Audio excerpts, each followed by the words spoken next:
తెలంగాణలో 2022-2023 ఆర్థిక లోటు లక్ష్యం.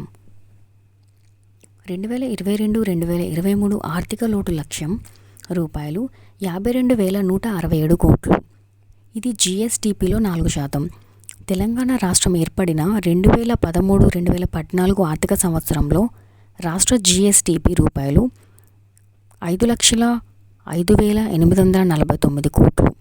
2021-2022 ఆర్థిక సంవత్సరం నాటికి రూపాయలు 11,54,860 కోట్లకు చేరుకుంది.